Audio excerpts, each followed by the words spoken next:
Hello, warm welcome from Cyprus again. Today we're going to be answering some frugal homestead questions that I actually set on my channel, and it became part of a collaboration of people answering my questions.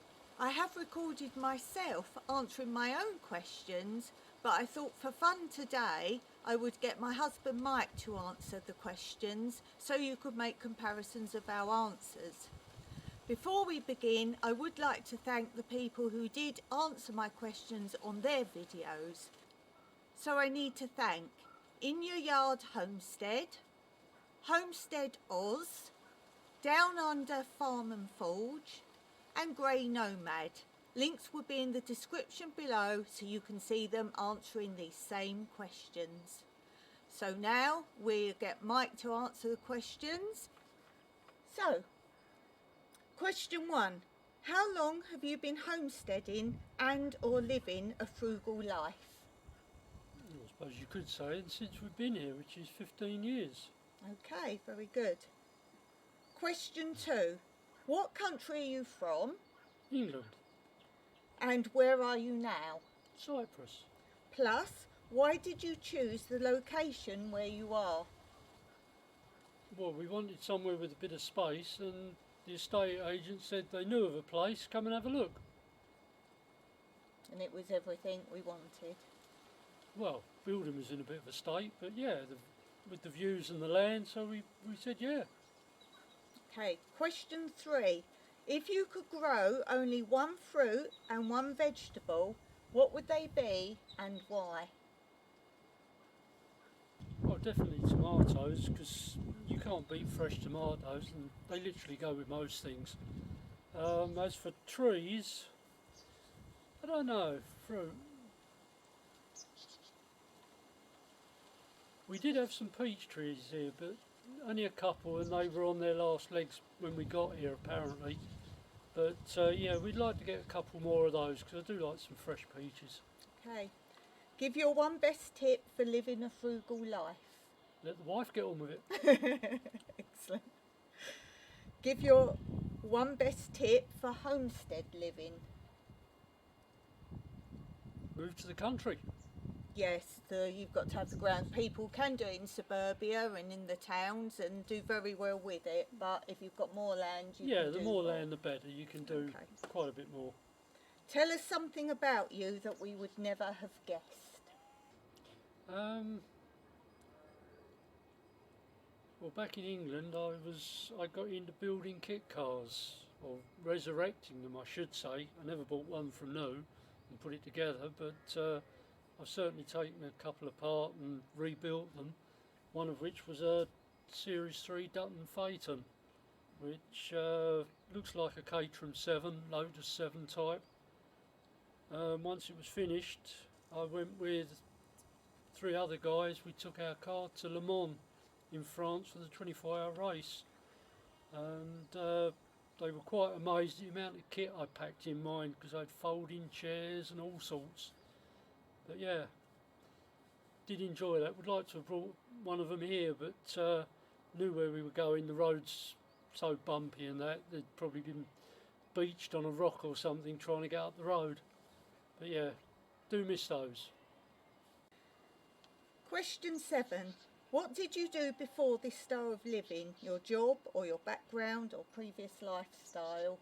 Yeah, I was a light aircraft engineer. Did do a little bit with British Caledonian before they got taken over by British Airways, and they basically ruined the whole system, so all contractors, which is what I was, left. So I went back to light aviation. And tell them about your vintage aircraft. Yeah, I That's worked very for a company interesting. that had a selection of its own vintage aircraft.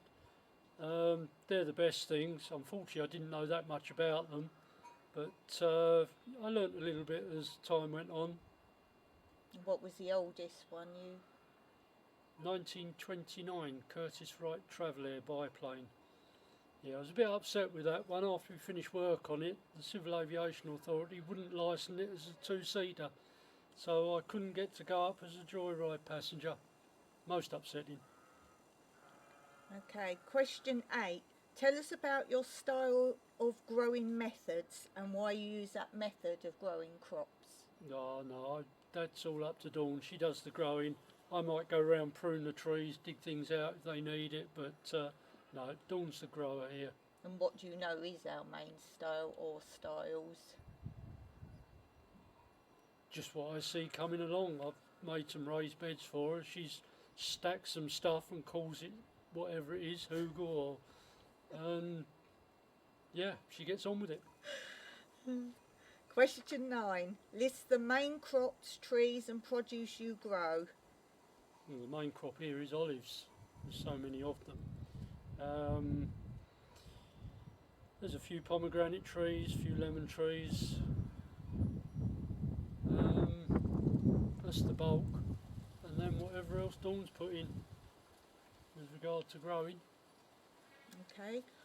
What don't you currently grow but would love to try growing? Or would you like me to grow? I would like a bit of rhubarb, to be honest with you.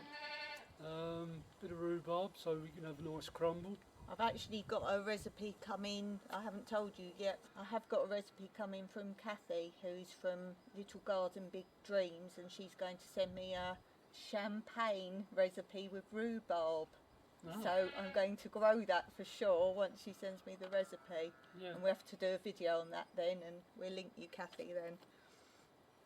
Okay, last one, question 10. Give us any links to find out more about you and your homestead or frugal living, and anything links to anything you sell. Tell us why your channel is unique. So obviously all the links I'll put in below for you, but what do you think makes Olive Farm Retreat YouTube channel unique? I don't really know. It's quite difficult to say. I mean, I wouldn't actually say unique.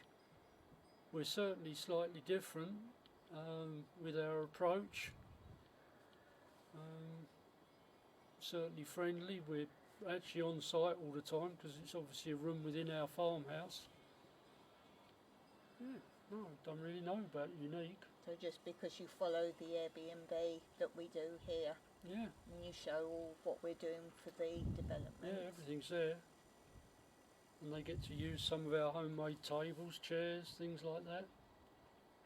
Yes, quite a few have actually gone round asking us how to do things, haven't they? So although we just do it as Airbnb, people do learn this lifestyle. And I mean, when we're actually open, our two, I never say it right, I think it's Adirondack chairs.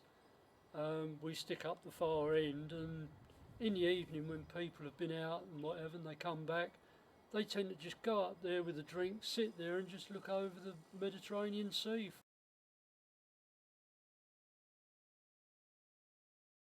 That's in the, you can see quite in the distance. And yeah, they just love it. And I made a small triangular table to go with them.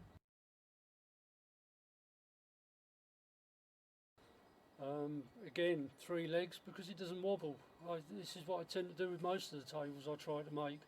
I'll put the link into that then at the end as well, so people Yeah. can see that. Okay, thank you very much for that, Mike. Don't forget, everyone, check out Mike's channel, and we'll see you again soon. Bye for now. And I'm going to carry on smelling these flowers. Can you smell them?